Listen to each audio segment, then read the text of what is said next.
أعوذ بالله من الشيطان الرجيم بسم الله الرحمن الرحيم الحمد لله رب العالمين والصلاة والسلام على نبينا الكريم محمد صلى الله عليه وسلم وعلى آله وأصحابه أجمعين. Assalamu alaikum. Allahu Akbar. Okay, basically today the speech, it's not actually a speech, yeah? It's gonna be a lot of things in one. The music, all of you heard, you know, it's haram, why it's haram and everything else, but we're trying to approach it from a different perspective. Yeah? It's not about music is haram, there's hadith, there's ayah, and that's it. That's very easy. Yeah? Because people will come and say, oh, but you know, sometimes this happens, sometimes that happens. What the approach today is basically you have to understand what music is, yeah, what it does to you, yeah, from a scientific point of view. Where did music come from? So from a historical point of view, and if this happens to me, so what is the benefit? So from a logical point of view, and then we come to the Islamic ruling. Okay? That's it. So today is going to be a little bit of science, a little bit of history. It's not boring, inshallah. We're trying to make it as, you know, interesting as it can. But the idea today is for you to understand the real effects of music and what is it about. Right? So number one, you have to know, why am I giving you this lecture? Okay? I'm giving you this lecture because music, I think, and a lot of people think, even non-Muslims, they say it's more harmful to you than actually drugs, gambling, and alcohol. So the destruction of music is actually worse than all these things. So this is why I'm giving you this lecture, yeah? Number two, what are you benefiting? What is the gain when you leave here? What do you want to learn? You will learn that music is a really bad thing for you, and you have to make a choice.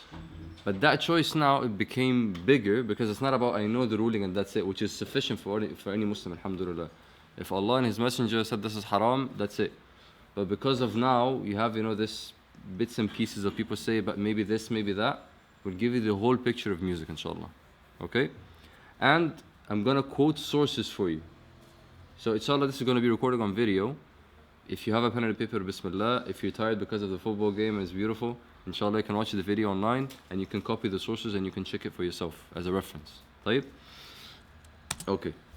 Now, the first thing I'm going to start with is the origins of music from a non-Islamic perspective. Okay, so where did music come from, basically? Yeah? From a website called Media Apocalypse article, they made an article say, what is the origin of music reveals about its true meaning, right? And they say for decades, the culture industry ensured that music's primary role in our society was as entertainment. So basically what they know of history is that music is just to entertain us.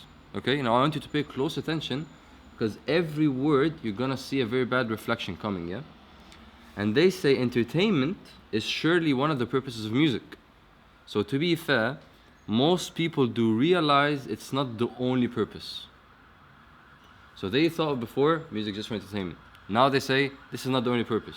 Live performances, you know, when you go to gigs and you see parties, all that stuff, yeah? Can and have united broad swath of society in ways that transcend simple amusement. Basically, when you guys come around, it's nice, it's, you know, you feel happy, a lot of people are enjoying, we, you know, doing the same thing. So this is what it says. Music can be used as therapy or as a call to action. Now that means it affects your inner body, chemically, psychologically, okay? Songs can move us to tears or lift our spirits for beyond a simple diversion. Who here listened to music before?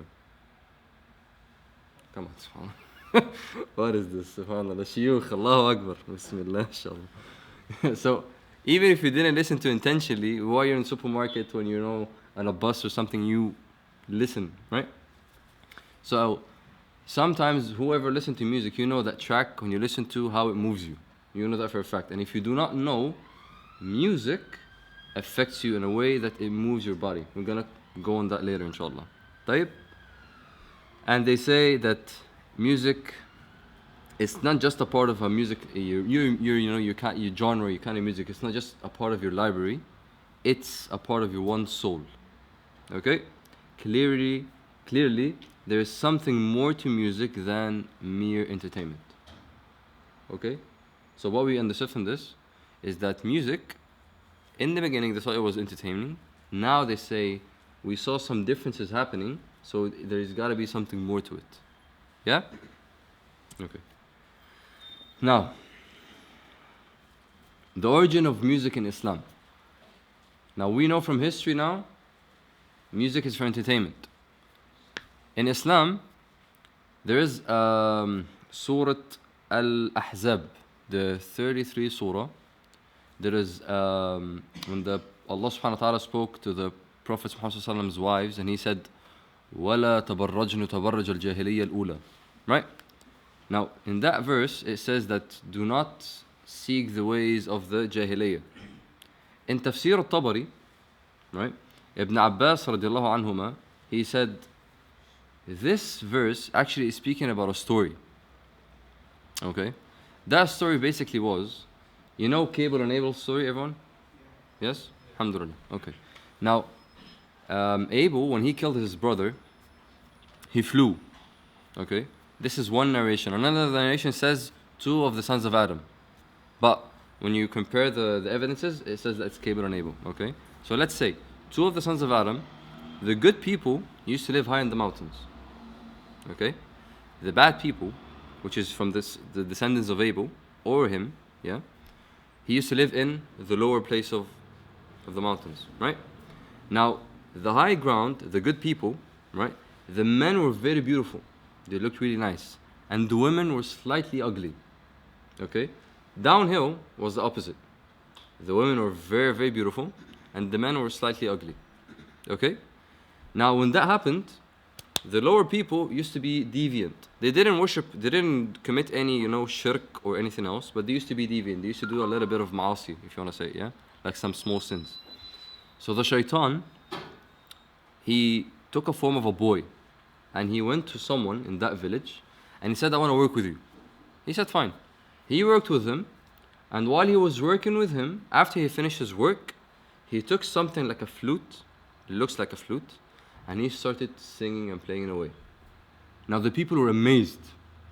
They were like, okay, what is this? They never heard music before, this is the first time I hear music. You see? So they said, well, that's powerful. Why not we make Eid, like a festival once a year, where we can actually enjoy, we can play music, we can dance and everything. And this is what happened. Every year, they used to take one day, and they used to play the music.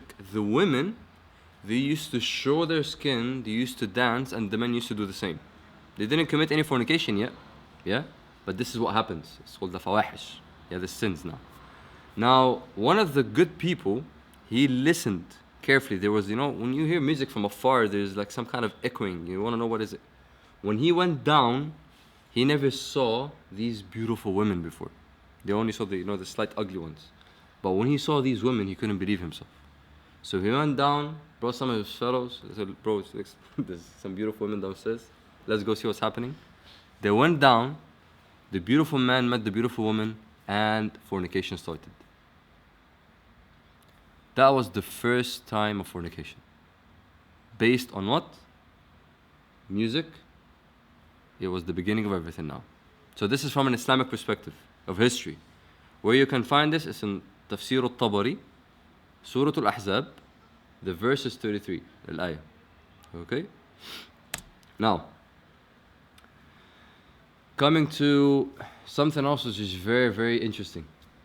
Okay? You all saw, of course, the musical notes, right?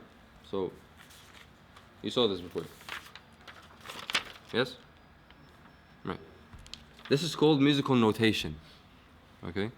The musical notation was given to us way, way, way, way back, like 2 centuries before the birth of Isa alayhi salam. This shape and form. Okay? Before that, they say like 2,000, 3,000 years ago, it was written on stones. It's called like a cuneiform stone, which is like in Iraq. It's a very, very weird ceramic kind of thing. But the obvious one that we know now is this one. Okay? That was 2 centuries before the birth of Isa alayhi salam. Who was the prophet? Who were the prophets before Isa alayhi salam? Musa, right? And who were the people that followed Musa? Bani Israel, right? Now, this is some food for thought, yeah? I'm not gonna even discuss it, but you just need to understand who gave you the musical notation. Okay? Now, you saw this, yes? Okay. Now, these are the 22 letters of Hebrew. You see it? You see the ones are marked with yellow? Does it appear at all? Anything? Yeah? Okay. Now, this is just food for thought. To understand if music was created by Shaitan, Iblis, is that a good thing or a bad thing? Okay. Can it ever be a good thing? Okay. Now you can actually read music. How you can read music and how can you see musical notation and how people are enhancing in the music industry? By this notation. Okay? Now I'm gonna shift to something else. Okay? I'm gonna speak about addiction. Okay? From a science perspective. Addiction. So what is addiction? We all know, the normal addiction, but what is addiction from a scientific perspective, right? The medical news today, they said that people do not have control over what they are doing, taking, or using. This is addiction now, okay? Addictions do not only include physical things you consume. Physical things we consume, like drugs. This is something you consume. Alcohol. This is something you have to take externally, outside of your body, such as drugs or alcohol, but may include virtually anything. So you can be addicted to anything, okay? Healthcare professionals and lay people now insist that psychological dependency, okay, like gambling, fornication, internet, work, music, exercise, these are all psychological. What it means, basically you do not take something in your body in order for you to be addictive. It's something outside of your body that makes you addicted to it, right? PlayStation, football, this is something that doesn't come inside your body, but you like it so much. See? These things are addictive, should also be counted as addictions because they can also lead to feelings of guilt, shame, hopelessness, despair, failure, rejection, and anxiety and humiliation. Do you understand these terms? Okay. Are you okay so far? You following? You have any questions? Anything so far? Alhamdulillah. Okay. Now, what is the difference between a habit and an addiction? Because people might say, this is my habit. I do this normally. See? How can I differentiate between if this is a habit or this is an addiction? And all of us know, who says that addiction is a good thing? It depends. Okay. No. Water is something you have to survive on. Yeah? So, but if you drank like 4 liters of water at the same time, will you be able to survive afterwards? There you go. Now, addiction, the difference is, with a habit, you are in control of your choices, like water. I like water so much, but to the extent of when I have like a tummy ache, that's it, With addiction, you are not in control of your choices. See, very simple. If I'm addicted to something, I cannot control it. Okay? Now, what are the signs of addiction? Now, listen very carefully now. How can I know that someone, or myself, is addicted to something, yeah? The person are taking the substance and cannot stop. So, I cannot stop, no way. Something called withdrawal symptoms. When someone is I like something so much, and all of a sudden I have to stop, they say that the patient has physical and mood-related symptoms. Ever see that before? When you like something, when you see someone that loves something so much and all of a sudden he doesn't, you feel these mood swings coming, you're depressed, you have a bad temper, you're angry, you feel angry quickly. Ever saw that? Yeah. Anyone? Right. Alhamdulillah. Taking risks. If you're addicted to something, you will take a risk that you normally do not take. Okay? Obsession. Being obsessed. Secrecy and solitude. You're being secret. You don't want anyone to know. Maybe certain people, not anyone. Yeah, because you're doing it every single day, or maybe you're doing it a lot, and you're in denial, bro. Your ankles showed up. What do you mean, man? Looks good. It's fine. You know, bro, this. No, what do you mean? It's fine. Denial. I don't like it. Having problem with the law. That's very clear. Financial difficulties and relationship problems. So, financial difficulties, I'm paying too much money on this thing, and my money goes away all the way on this thing. Relationship problems, it doesn't have to be between a husband and wife, it could be with anyone. We know my brother. Because of this thing, I don't like him anymore. See? These are the signs of addiction. Okay? Now, what causes addiction? Yeah? The repeated use of an addictive substance and how the human brain experiences the nice reward. What is the nice reward? Meaning, after you do this thing, you feel really, really good. You know, so I'm very happy. It's good. Yeah? We're not saying everything now, just this is how you know you're addicted to something. Or what causes it. You found something very intriguing and interesting. It can be nicotine, alcohol, drugs, which is an external chemical substance. We said that it's something from outside, it goes into your body now. Yeah? When you absorb nicotine, your body already have nicotine in the blood, yeah? When you smoke cigarettes, it stops the flow of nicotine in your body normally, and it's now used to something external. This is why when you don't smoke anymore, you're like, I want a cigarette, because the body doesn't have it anymore. It's stopped. Same thing with alcohol and different things, yeah?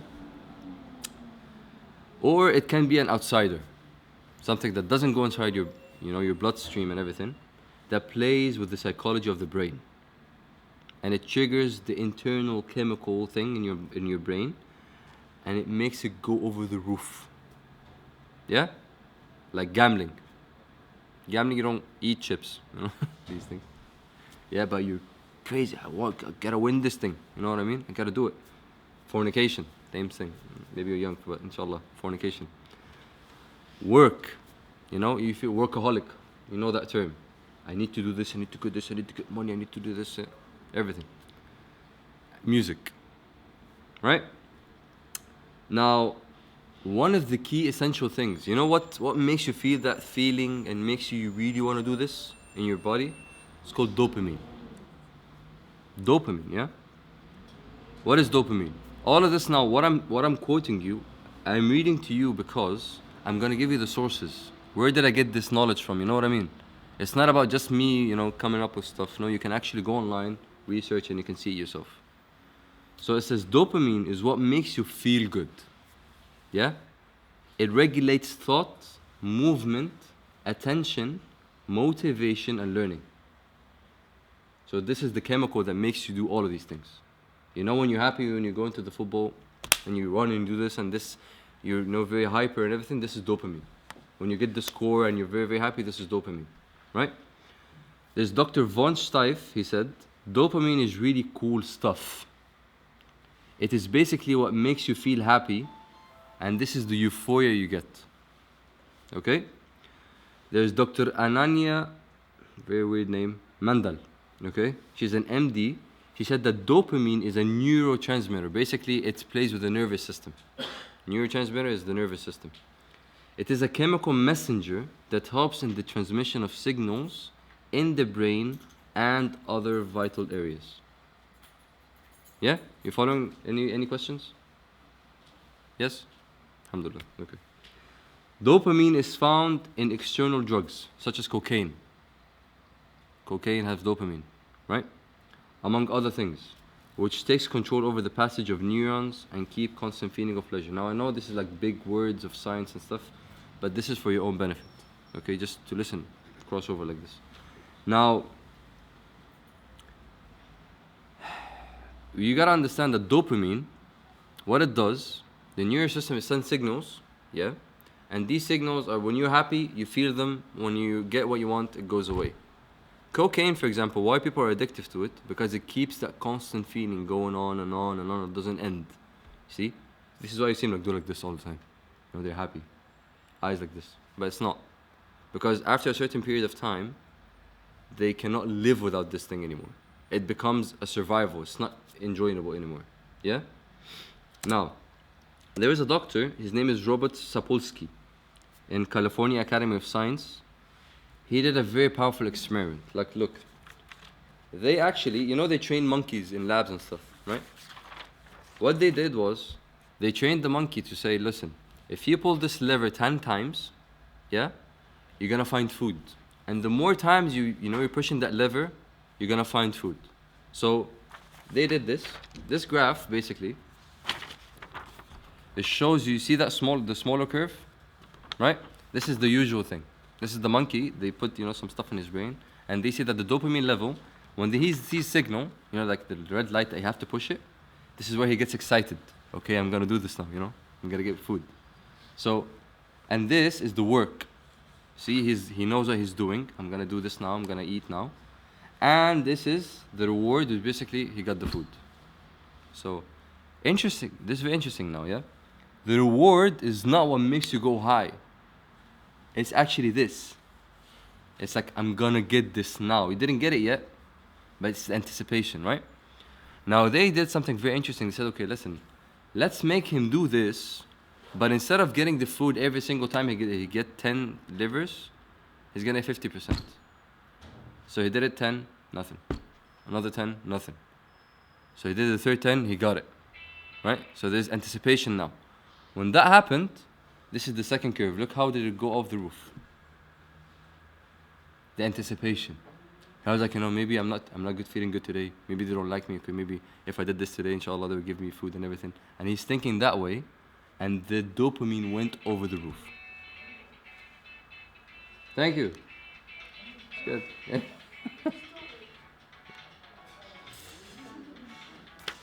Bismillah. Allahu Akbar. Allahu Akbar. Jazakallah. Allahu Akbar. See? Now, this experiment that he did, he actually wanted to tell you that they introduced to the monkey the word maybe. Maybe I'll get it, maybe I don't. And when that word introduced to his brain, the dopamine levels went over the roof, and he couldn't believe himself. Yes, maybe today, maybe I'll get it. Because he didn't get food yet, you know what I mean? Now, when the dopamine, it goes in your brain, okay? This is where the dopamine takes place. This is our brain, okay? See that blue spot? It's called the frontal lobe. This is where the dopamine kicks in. It kicks in different places. You see that yellow thing? You see it? That one? This is the place of addiction. This is where the brain tells you you're addictive now, right? And this is the frontal lobe, the frontal thing of the brain. This is where the dopamine goes crazy and makes you really, really excited. Okay? Now, what is the main characteristics? The brain is different parts are consisted of different things. They do different functions, right? Now, the function of this frontal lobe, yeah, the main functions are reason, judgment, short memory, and speech, among other things. But these are the ones that I want to trigger, yeah?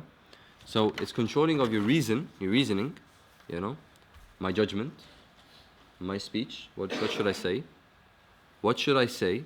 And subhanAllah, in the Quran, Allah said, to Abu Jahl, ناصية كاذبة. Al-nasiya in Arabic is the frontal lobe of the brain. Kadhiba means lying, the lying, forehead. So basically you lie or you don't based on your judgment, which is the frontal lobe. This is a mu'jiza. It's a miracle of the Quran. But basically these are the 4 points that I want to tackle. Yeah? Now, what's all of this have to do with music? Yeah? This is all science and stuff. What does this have to do with music?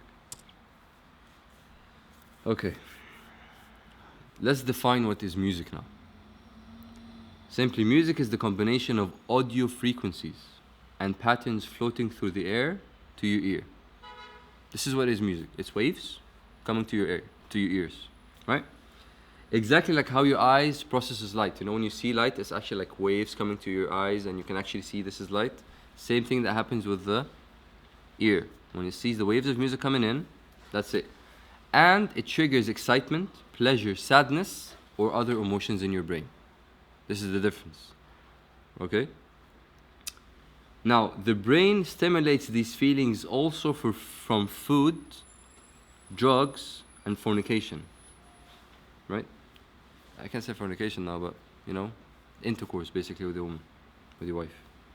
Which some are essential for the human survival of the body, has created a system which rewards you from achieving them. So when you're hungry and you eat, you feel happy, I fill my stomach, this is great. Right? Now, what is the relation between music and dopamine? Okay, now we know dopamine, this is what makes me feel good and everything. That's good. Music is waves entering my this and it plays with my brain. Great. So what is the relation between these two, yeah? Now I want you to really, really concentrate on what I'm gonna say to you. Okay? Music stimulates the same feelings that's been mentioned previously in the addiction section. So you see, when you're addicted to something, it tells you how it works. Music stimulates the same thing and increases the level of dopamine to the extent of your pupil eyes will be like this. When you're very excited something's gonna happen, you're like, I'm very happy, your eyes are bulging out. Yeah? It triggers it. The blood pressure, your temperature, and the brain, and it plays with the brains, it gives you goosebumps, right? And it controls your body movement. Because the same place in your brain that is in control of the body movement is the same one that really actually appreciates music and sound. Same place, okay? Now, the goosebumps that comes to you, when you hear something really, really powerful, or when you waited for your new iPad or your new PlayStation, whatever it is, yeah? When you feel these goosebumps coming in, this is the dopamine, okay? It makes you very, very high, and it stimulates the part of the brain which is the addiction part. You see that thing, the yellow place? This is the place of addiction. That one. Yeah?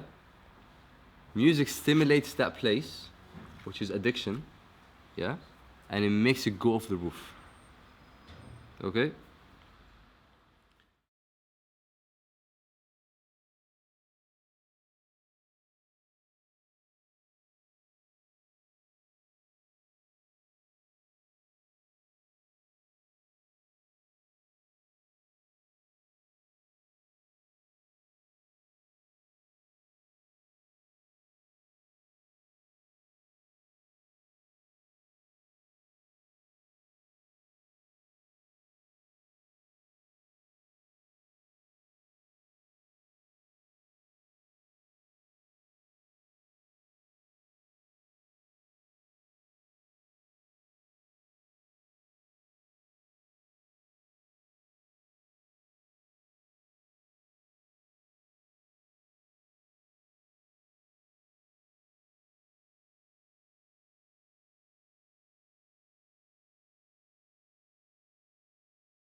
Now, the reason why I start with the history, and I went all the way down to science, is because you know now who created music, right? It's Iblis. So Iblis, if he created something for you, it's not going to be beneficial. It's definitely something to take you away, right? Now with new science, they discovered that, listen, music is really good, It helps you, it makes you think better, it makes you feel better, and this. Of course, this is a big lie, because it's not the music that makes you feel good, it's what gives you in your body that makes you feel good, you know what I mean? And at a certain extent, after you feel good for a long period of time because of music, what do you find at the end? Do you find that the musicians or the people that go to the clubs and parties, are good people? Good people? Not good people. So it can never be good now. Because if music is good and it stimulates the brain and do all these beautiful things about dopamine and feel good and happy, why I can't find one single example of a good person in the music industry? One. There is a good person that I can say, look, mashallah, he's a good Muslim. I'm not going to even speak about good person, a good Muslim. Not even one. In the entire history, 1,435 years of Islam, not even a single person that plays music from the day he was born all the way till he died, he was a good person. A lot of people used to play music and repented, and mashallah, they're good people. But we're saying, if he insisted on playing music, can you give me one good example? Anyone? One. Not even one. See? Not even one person that he listened to music with all these dopamine and everything, made him a good person at all. Now, death, when it comes to you, let's say you're listening to music, you're playing music, you're in a pub, you're in a car, whatever it is, yeah? When you're listening to music and death comes to you, you are only remembering. See, now listen. You're listening to music, which is dopamine in this, which is consisted of logic, speech, short memory. So when you die, your short memory, what is it remembering? Is it remembering Allah? Ashhadu an la ilaha illallah, ashhadu anna Muhammadan Rasulullah. Is that remembering? This is science now. We're not even speaking about, logically. This is science proven, yeah? So, short memory is remember what music. And your speech, what is it gonna say? Okay. Who did hear the story of when, in the Middle East, with the people who were like, traveling around, the desert country or wherever they're traveling, and they found a crash with people who were listening to music just 5 minutes ago, they ran fast. You know that story? Right. What happened when they wanted to give them the shahada? What did he say? See? Music. Subhanallah. In Ahl Salaf, from the old age people, there used to be musicians, he was dying, they tried to say Ashhadu an la ilaha illallah. They were more pious than us now. They didn't see all of this. He said, say Ashhadu an la ilaha illallah. He said, ten, which is what he was playing, basically. See? Now, you know that it's not about, I'll be good now, I'll try to do this and that, I'll listen to a little bit of music, and then I'll do this. It's not about music only, the topic today is about music, but just measure what I'm saying to you now about anything else. Because now, if you stimulate pleasure inside your body and your brain, yeah, whatever it is that you do constantly, this is what you're gonna die on, which is, of course, it's mentioned in the Quran and Sunnah and everything, but from a science perspective as well, when you die upon something, the last thing you're gonna remember is the last thing you did. See? It's not about, I heard this, but maybe inshallah when I die, maybe I'll remember. No, you won't. Because scientifically now, even your chemical in your brain will stop you from remembering anything else. See? So, this is coming from an understanding of music. Is it halal or haram now? Without even giving any reference to Quran and Sunnah. What do you think? Anyone has any idea? Maybe it's halal, maybe if I used it in a certain way? Anyone? Maybe? Because the origin of music, go Bismillah. We're gonna come to that later. But I'm saying music in general, do you think it's haram? Without even giving you any evidences. Type. Now, what I'm trying to say now is, if the origin of music is shaitan, I'm gonna repeat this again so it sticks in your brain. If the origin of music is shaitan is never gonna give you something that will benefit you in any certain way. You can never play with something that shaitan gives you and come with something good. That's never gonna happen, right? So, if shaitan gave you music, do you think ever, in any kind of way, shape or form, is gonna be beneficial for you? Yes? Now, coming from the Islamic rule, so let's speak now, what did the Quran and the Hadith told us? Because we just came from a logical, scientific history perspective. What about what Islam says? In the Quran, in Surah 17, Surah Al-Isra, in verse 64, it says, lead. Allah subhanahu wa ta'ala is speaking to Iblis. When he ordered the angels to bow, he didn't. He said, lead to destructions those whom thou canst among them. Whoever you can.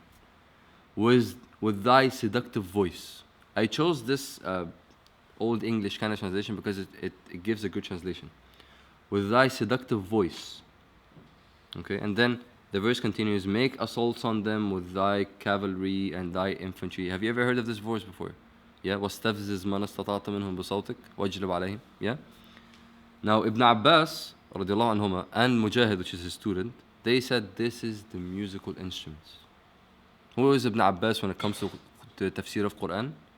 Ibn Abbas and Abdullah ibn Mas'ud, they called them the Turjuman al-Quran. These are the best people that did tafsir on Quran. And in one hadith, the Prophet Muhammad said, Alaykum bi sunnat ibn Mas'ud. وعليكم بسنة ابن العباس. So be on the sunnah of him. Whatever he did, do. Okay? This is a definite authentic hadith. It's not a daifa. Okay? In another verse, Surah Luqman, chapter 31. 31, one second. Let me see. Yeah, chapter 31, verse 6. It says, وَمِنَ النَّاسِ مَنْ يَشْتَرِي لَهْوَ الْحَدِيثِ لِيُضِلَّ عَنْ سَبِيلِ اللَّهِ بِغَيْرِ عِلْمٍ. Okay? And of those people is who buys the amusement of speech to mislead from the way of Allah. Okay? Sayyidina Abdullah ibn Mas'ud radiallahu anhu, he said, وَاللَّهِ الَّذِي لَا إِلَهَ إِلَّا هُوَ إِنَّهُ الْغِنَاءُ وَاللَّهِ الَّذِي لَا إِلَهَ إِلَّا هُوَ إِنَّهُ الْغِنَاءُ وَاللَّهِ الَّذِي لَا إِلَهَ إِلَّا هُوَ إِنَّهُ الْغِنَاءُ. He said, I swear by Allah 3 times, it is singing, which is accompanied by music. Okay? What happened was, one of the narrations is that when people wanted to go to the Prophet Muhammad sallallahu alaihi wasallam, they wanted to hear the Quran being recited. The kuffar, they brought some women, beautiful women, with some music, and they threw them on. So not threw them on, but they're like playing music and they're saying everything. They're trying to put them away of the recitation of the Quran. Okay? Now, these two are from the Quran. There's a lot of different ones in the Quran, but these are like the main 2 that tackle it. From the hadith, in Bukhari, Sahih Bukhari, it says, وَمِنَ النَّاسِ, that there will come people from my nation, Muslims. Okay? يستحلون. يستحلون makes it haram, makes it haram halal. Al-hira. Al-hira is the zina, the fornication. Al-harir, men wearing silk. Al-khamri. Al-khamri here, they always translate it as alcohol or drinking. It's not. It's any intoxication, basically. So, cocaine, weed, anything is intoxicating. Whatever covers your body, because al-khamru comes from the word khimar. You know what your sisters and your mothers wear? You know the abaya thing? It's called khimar.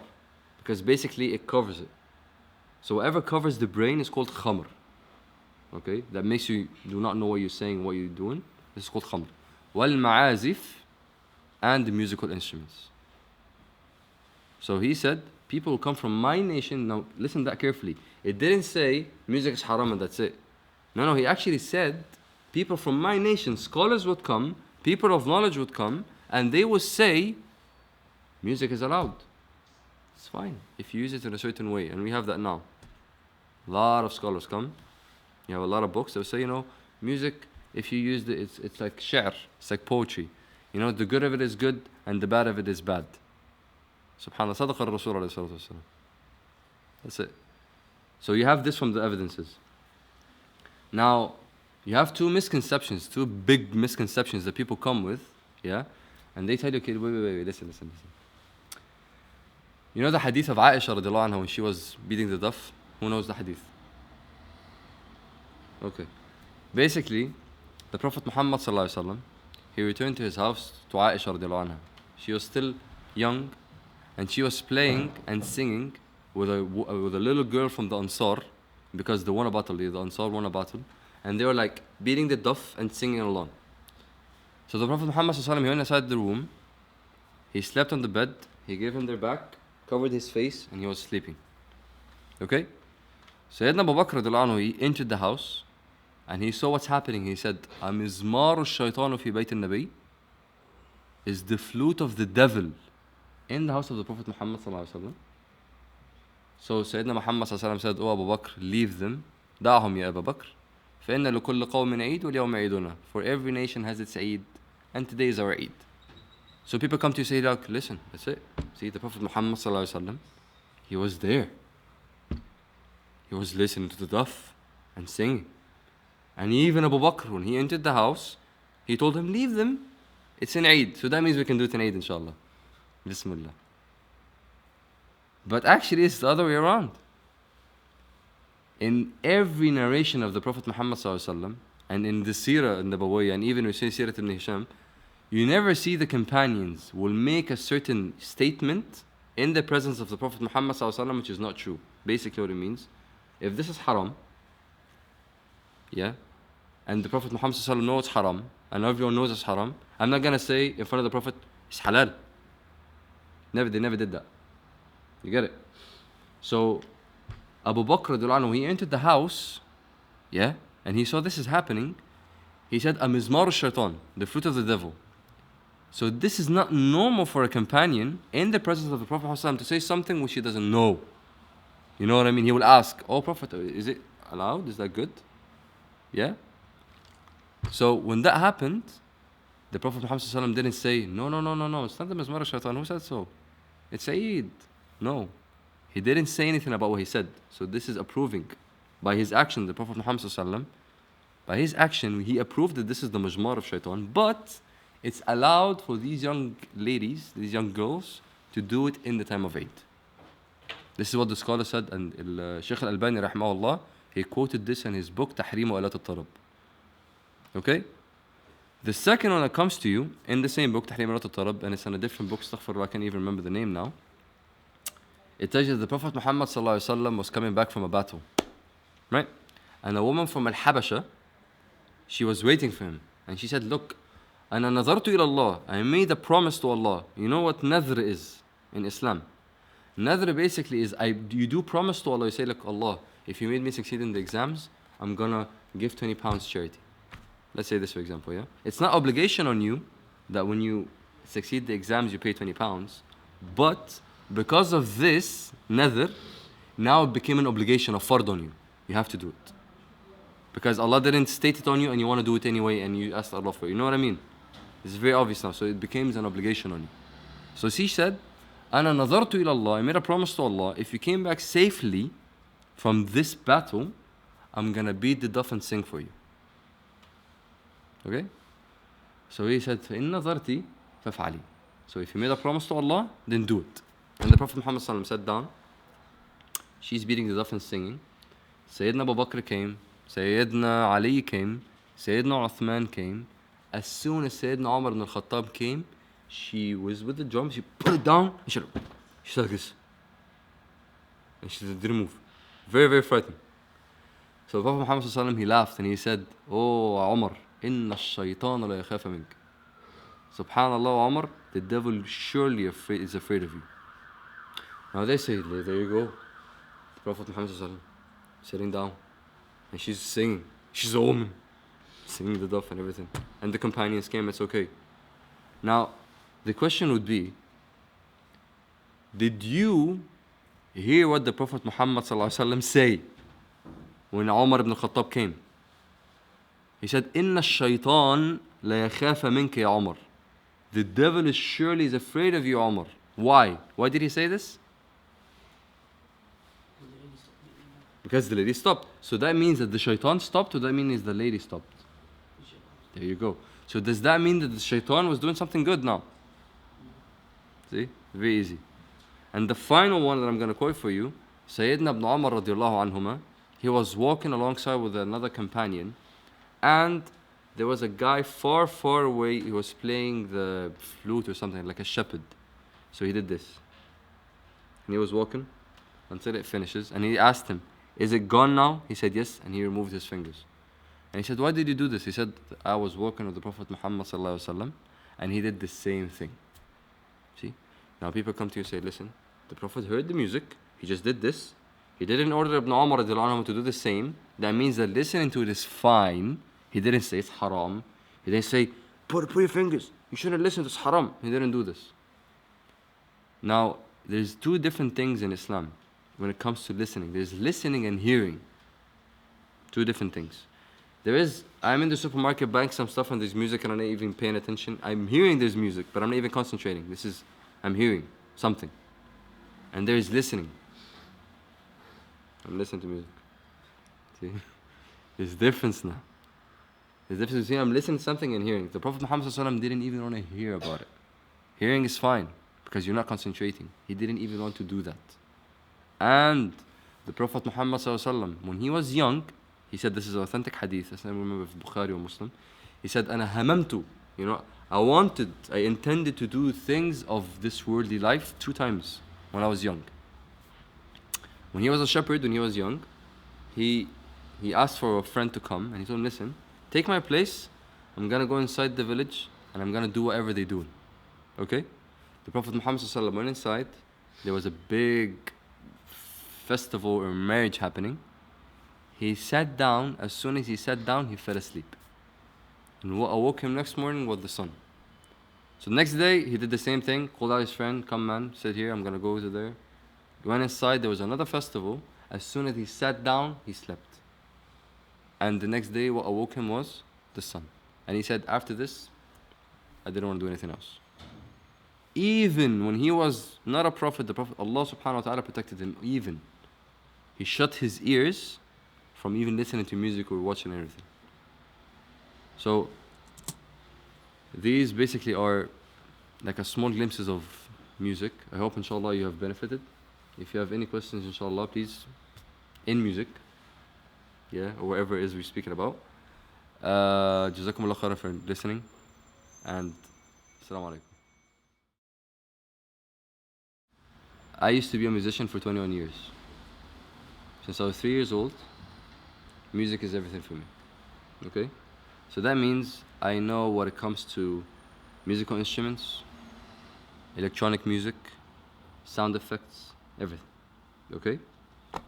Now, when you say nasheed, it is allowed in Islam to do nasheed. It's very allowed, it's okay. But it has rules and regulations. One, the nasheed shouldn't take any form of music with it. So any musical instrument with nasheed, it's not allowed. Khalas, it's done. That's easy. But you have Ya Muhammad, someone doing this with his voice, yeah? This what he's doing is called humming, or it's a background, yeah? The scholars said it's fine, yeah? But the scholars doesn't know about music. What said it's fine. It's not Ibn Uthaymeen or Ibn Baz. I'm not saying Ibn Uthaymeen, Ibn Baz, Salah Fawzan. These people said it's not. They didn't even know about it. So we're quoting Ibn Uthaymeen, Ibn Baz, Ibn Jebreel, Salah Fawzan, Shaykh al-Albani rahimahullah. All these big scholars, all these big names, they said it's not allowed. Even to say hum and everything, yeah? But the new modern scholars that they live in the West or they are here, that they don't have any knowledge about what music is and the origins of music and what is sound effects. And if I gave him a track and he listened to it, he'd be like, wow, this is music. I'll be like, nope, it's not. Someone with his voice. Have you ever heard of that song, Don't Worry, Be Happy? Alhamdulillah. The whole song, beats, bass, guitar, vocals, is made by voice. The whole song. And the people are like, wow, we didn't know his voice. They didn't know. But if you're a musician or you're into music, you'll be like, yeah, it doesn't sound like instruments, you know what I mean? But it's exactly imitating. Okay? So music, not allowed. It's a big no-no when it comes to nasheeds.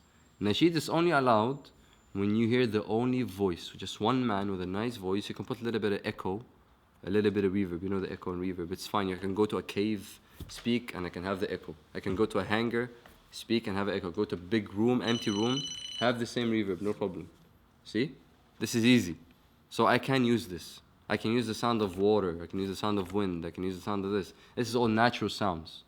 But I can never use this.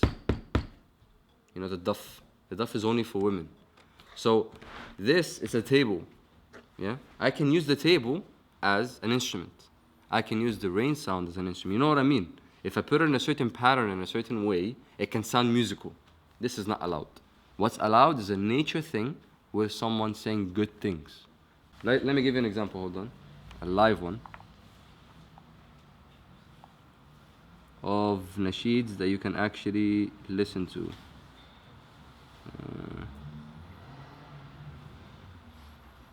It's in Arabic, but there's a lot of it. There's a lot of things like this in English as well. Yeah? No. Yeah, there you go.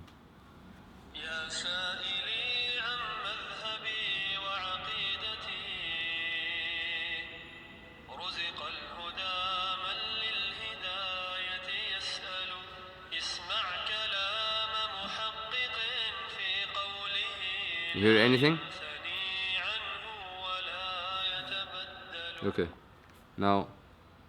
وعقيدتي رزق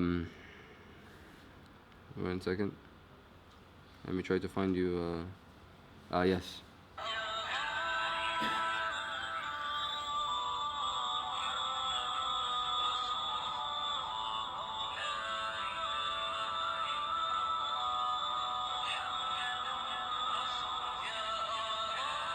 This is like your limit.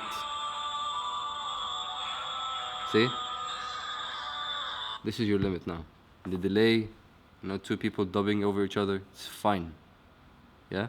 But when it comes to orchestra, and you have like 40 brothers, hum, hum, hum, you have someone, two or three coming and everything, that's not allowed, because this is called a choir, and you're taking it from the church. When you go to the church, you go, Amen. Oh. See these things? This is a choir from your church. Any questions? Yes, please. What advice should you give to those who still listen to it? Right.